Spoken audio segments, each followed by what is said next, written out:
dá um pouco cansaço, né? Mas que dizer de tantas coisas bonitas, inspiradoras, que já foram ditas aqui pela Jônia, pela Tereza. Aliás, salientar essa mesa composta por mulheres feministas. Rogério, ai de ti que não seja feminista também, aqui no meio dessa mulherada toda. Mas dizer assim que nem sempre isso acontece nos encontros, né? Então ter um espaço assim, composto por mulheres é algo já bastante significativo para a gente fazer essa fala. Bom, queria agradecer em nome de todos que estão na organização desse colóquio, agradecer através do professor Paulo Carbonari, né, meu amigo já de longa data, já inventamos algumas coisas juntos e a parceria, assim, ela é fundamental, né, para a gente poder construir resistências, como já foi dito aqui. Bueno, só fazendo uma pequena retificação, eu não sou diretora da Faculdade de Educação, eu sou vice-diretora, né? Então, um espaço que a gente conquistou, chegou na gestão da Faculdade de Educação, rompendo uma legislação que impede que o voto seja paritário dentro da universidade. Nós rompemos, fizemos uma eleição com voto paritário, né, dentro da Faculdade de Educação.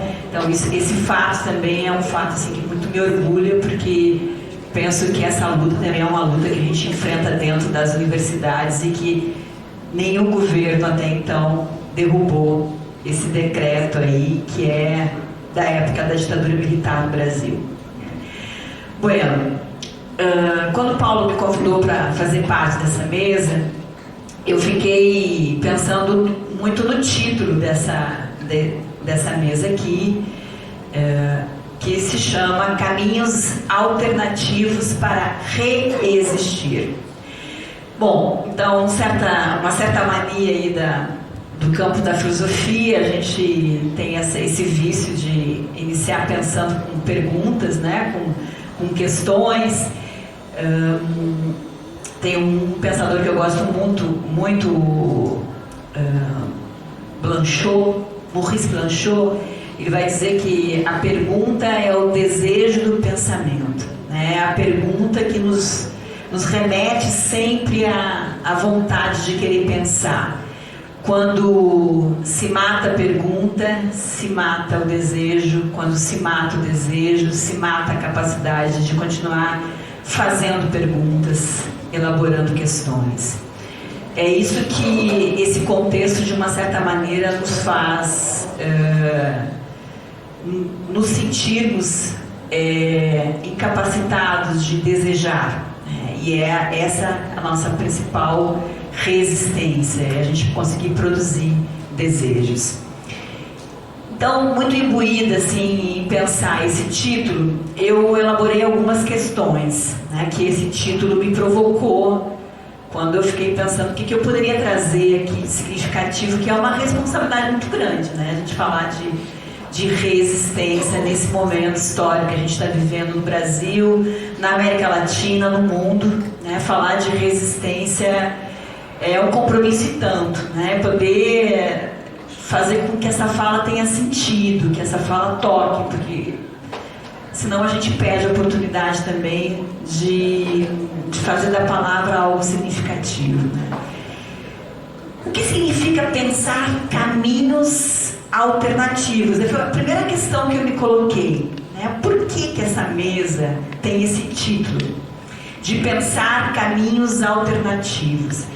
Afinal, por que nós precisamos pensar caminhos alternativos? O próprio ato, né, o próprio título, né, ele já pressupõe que os caminhos, então, até então trilhados, não são suficientes. Eles carregam equívocos.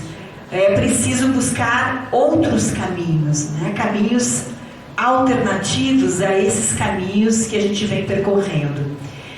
Então essa foi a primeira primeira questão que eu me coloquei: por que esses caminhos estão envelhecidos? Por que eles não funcionam mais?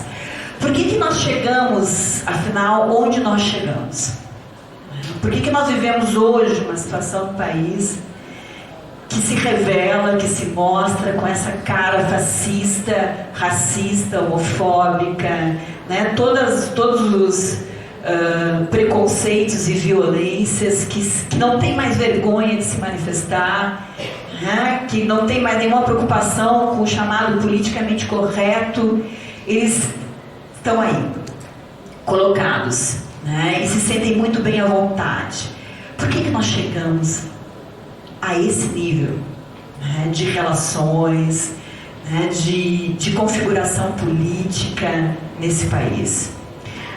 É porque, de alguma maneira, os caminhos até então trilhados não estavam funcionando. A gente não foi capaz, e aí eu trago isso como uma questão para a gente discutir também, né? Na minha perspectiva, nós não fomos capazes o suficiente, tem alguma coisa errada aí, para poder evitar, né, que esse quadro se mostrasse dessa forma. Bueno, pensar caminhos alternativos, eu fui olhando um pouquinho para o significado de alternativo, né? Buscando lá nos nossos dicionários 3 significações para alternativo. A primeira, alternativa, significa pensar uma opção entre uma ou mais opções. Ou seja, caminhos alternativos não necessariamente, pelo seu significado, querem dizer apagamento de outros caminhos. Alternativo também significa propor um substituto a algo que está vigente. E aí é importante pensar por que essa substituição. Alternativo também significa estar fora do que nós chamamos de convencional, dos modelos convencionais. Eu queria pegar um pouco esses significados e poder brincar aqui junto com vocês. Se nós tomarmos esses significados, admitimos que a busca por caminhos alternativos é a busca por outros caminhos, ou por caminhos outros. E isso não é apenas uma mera retórica. Quando eu falo de caminhos outros, significa também pensarmos o que é o próprio caminhar. O que significa o caminho, né? Aliás, uma tradução da chamada metodologia, né? Que constrói caminhos para o pensamento, para as pesquisas, para as nossas indagações.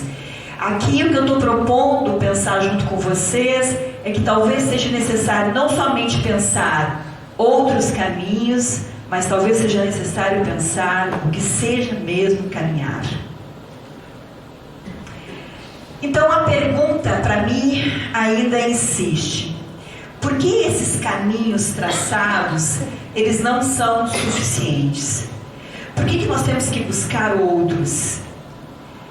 Esses caminhos seriam equivocados, errados, envelheceram, não tem mais sentido para o nosso tempo presente? Outra questão que também a mim aparece, vocês vão ver que eu vou trazer muito mais questões do que talvez respostas, para que a gente possa fazer a balbúrdia do pensamento, né? Para que a gente possa fazer esse pensamento gritar um pouco mais e trazer as nossas, não somente certezas, mas as nossas buscas, as nossas indagações, as nossas incertezas. Será que a expressão reexistência, que está colocada no título dessa mesa, né? Reexistência, não é a mesma coisa que resistência? Por que se escreveria de um outro jeito resistência?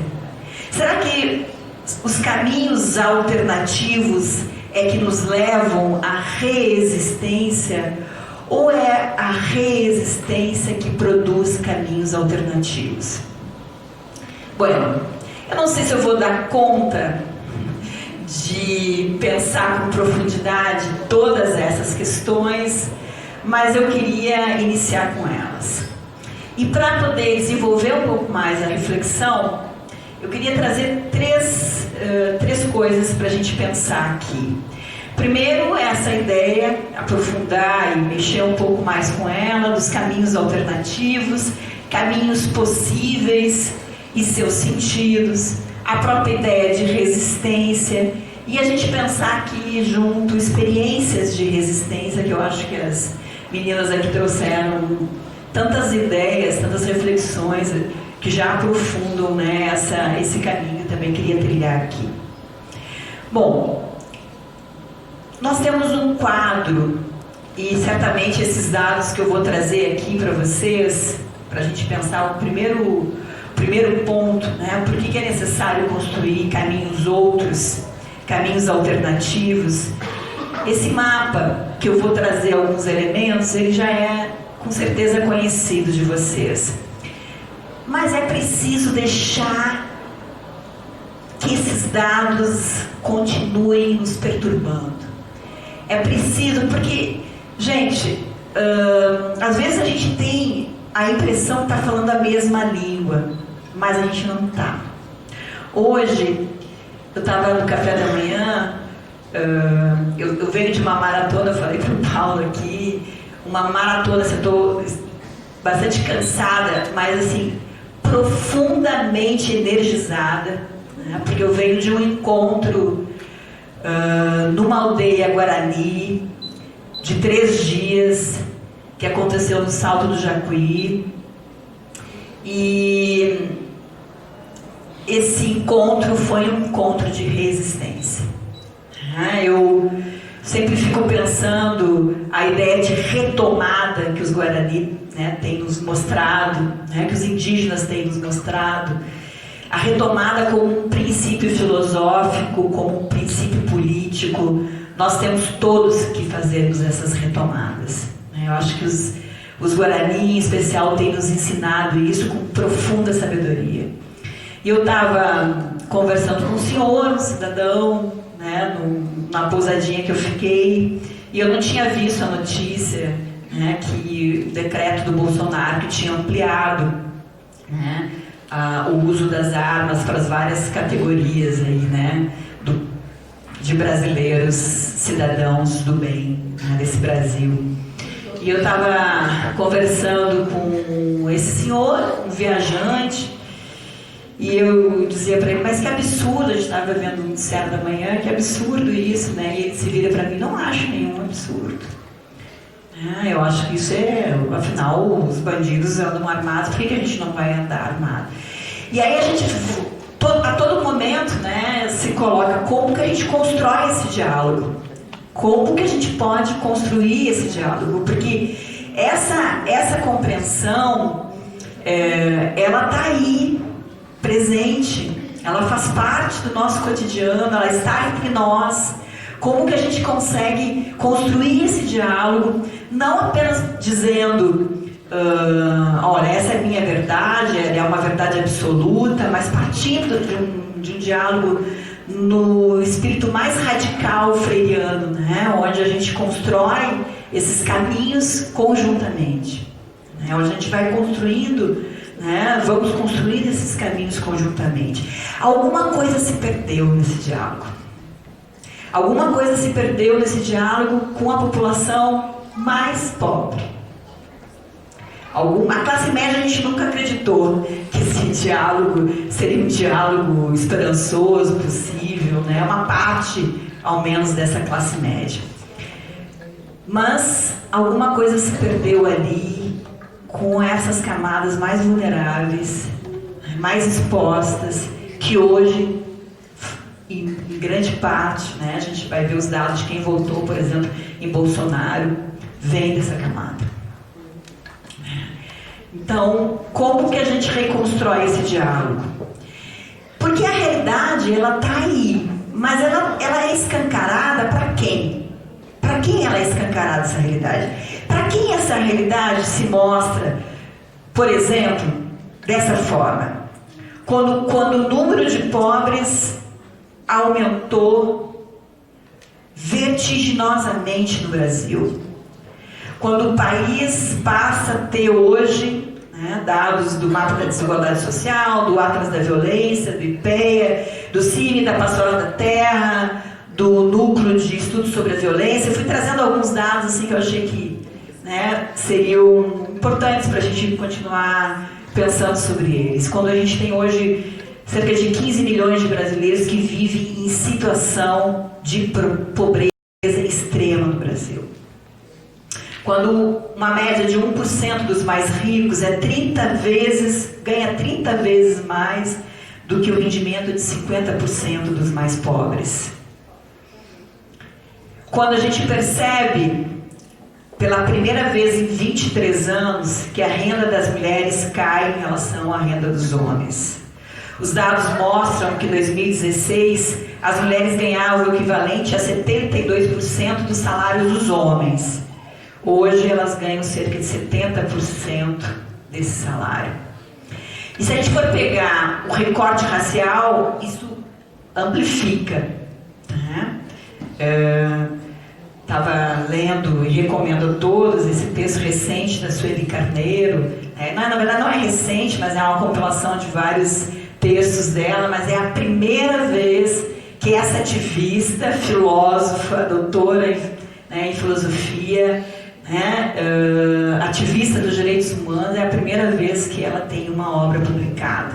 Nós vivemos aí também o racismo das editoras, das mulheres negras, desse pensamento que não chega ao mercado editorial. E ela fala em relação à questão dos homens pretos e homens brancos, o racismo está presente, né? Esse homem preto sofre, mas quem está abaixo ainda é a mulher preta. Ou seja, a gente está vendo as mulheres negras, pretas, né? Porque isso também se diferencia no lugar onde a gente está falando, né, sobre racismo, está na camada mais baixa da população.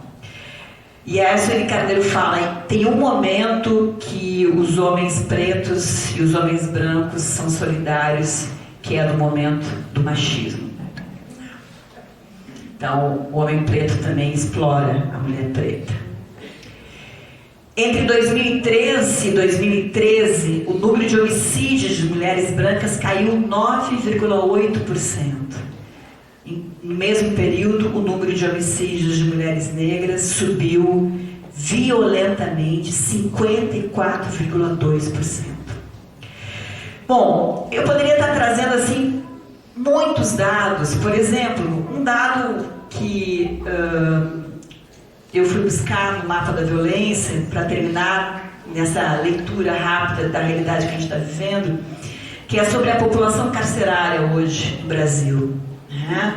Essa população carcerária hoje, ela está em torno de 700 mil pessoas para uma capacidade de 400 mil nos presídios brasileiros.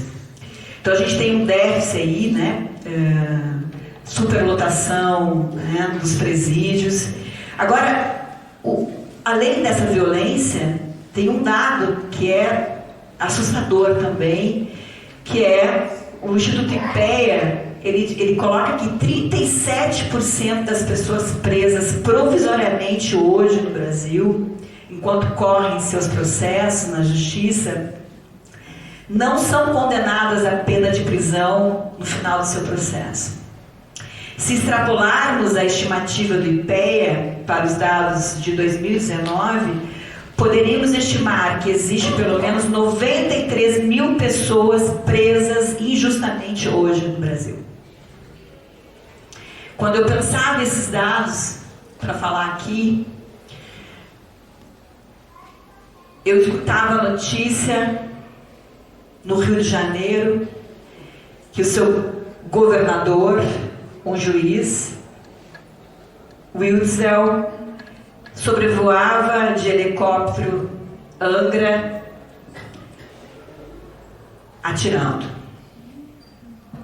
Em entrevista ao Globo, ele admitiu que os atiradores de elite, os snipers, já estão agindo. E há inúmeros relatos de pessoas sendo mortas por atiradores à distância. E quem são esses ditos suspeitos? São, a sua maioria, a população preta. Como o assassinato do músico Evaldo Rosa, 80 tiros. 83. Que não foram interrompidos nem após perceberem que havia uma criança dentro do carro. Executaram junto um catador de lixo, o único que mostrou solidariedade ao tentar salvar os ocupantes do carro. E o que o general da reserva do Exército, Augusto Heleno, ministro-chefe do Gabinete de Segurança Nacional, fala logo após o ocorrido? O comandante da operação deu uma bobeada.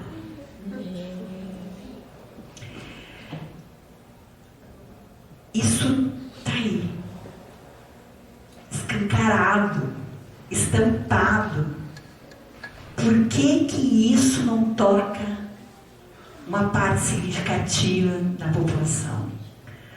Como que a gente está construindo, eu insisto nisso, como que nós estamos construindo esse diálogo? E aí eu falo também, me colocando, né, constantemente nesse processo como educadora, né, que reflete ou busca, ao menos refletir, com profundidade como que a gente faz esse processo, o processo educativo.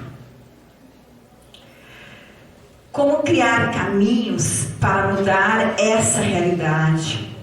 Como, afinal, reexistir? Embora traga dados, muito obrigada, traga dados recentes, é importante que possamos mudar um pouco a perspectiva de como olhamos para o chamado tempo presente. Nós não vivemos, aí tem um pensador que eu gosto muito, um filósofo cubano, chamado Raul Funes-Bittencourt, né, que tem discutido a filosofia intercultural. Ele fala, nós não vivemos a contemporaneidade da mesma forma. O que é contemporâneo? O que é presente? Por que trago essa questão como uma questão importante? Porque é preciso pensar que a violência, ela não é algo novo.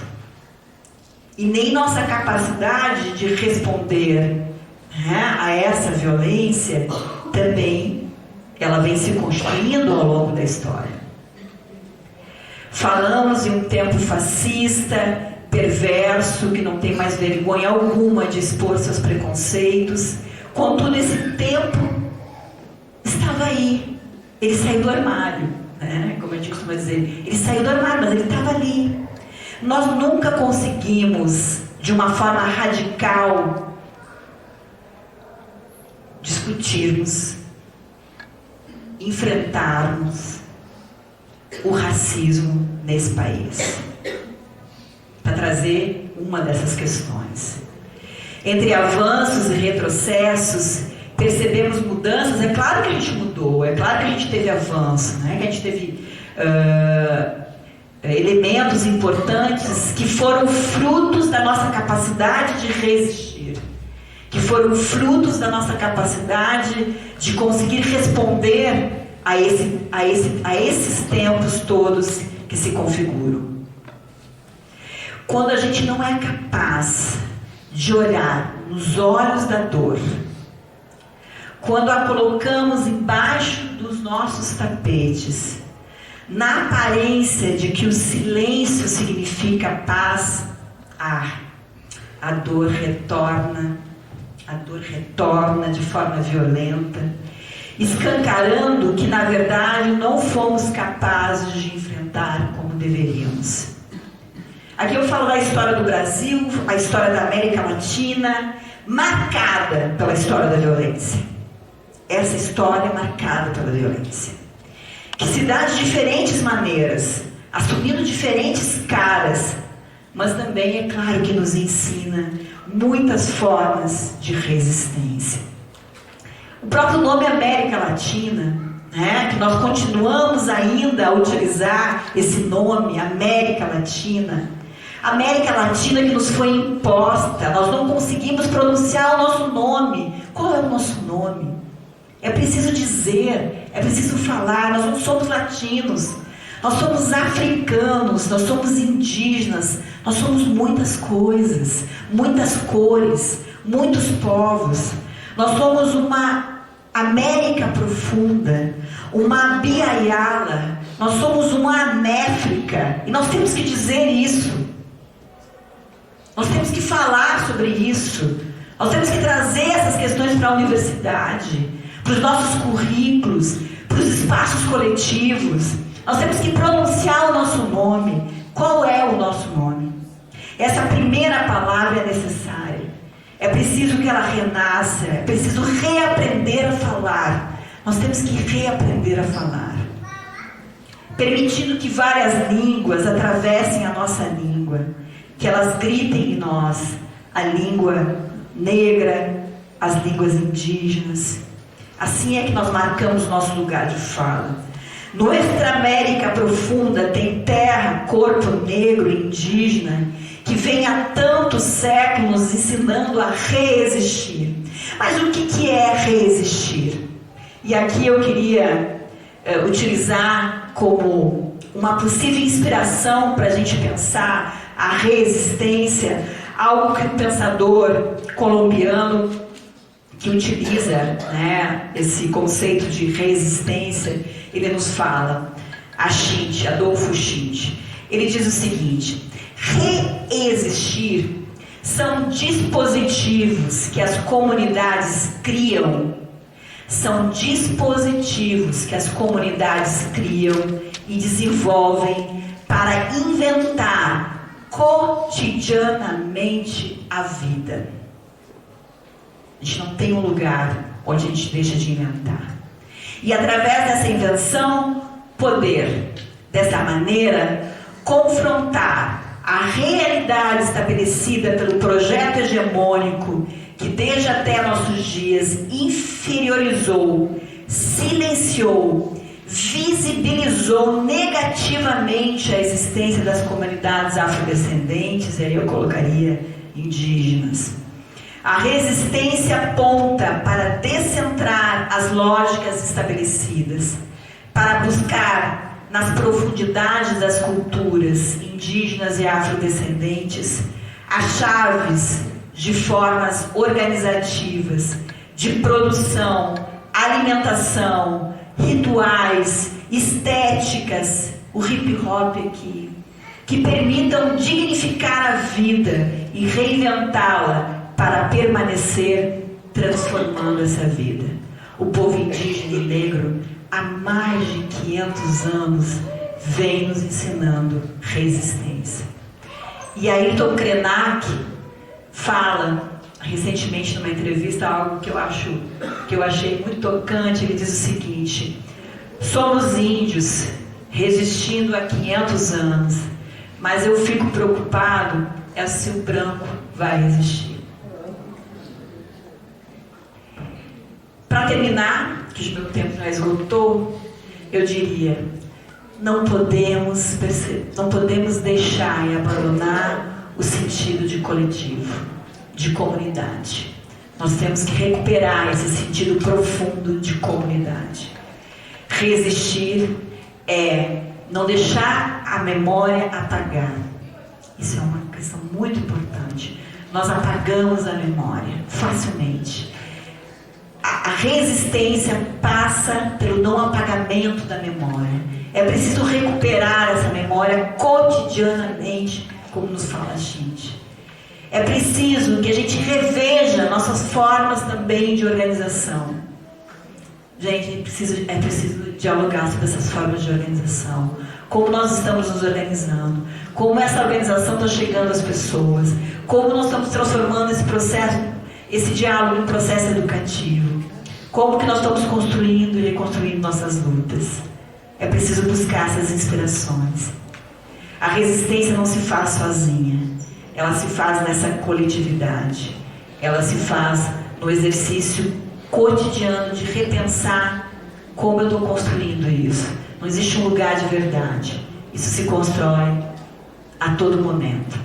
Os povos indígenas falam sempre.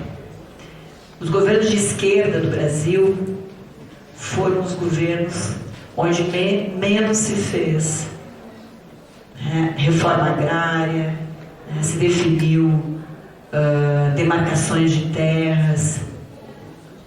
Mas quando a presidenta Dilma estava para ser impeachmentada, foram os primeiros povos a ir para o Congresso lutar pela democracia. Isso é um exercício de resistência e de sabedoria, de compreensão, que o que estava em xeque ali era a democracia. Essa democracia que está por um fio desde quando ela foi inaugurada. E é preciso, então, a gente fortalecer e construir laços profundos de humildade e de aprender com a história desses povos. É isso. Muito obrigada.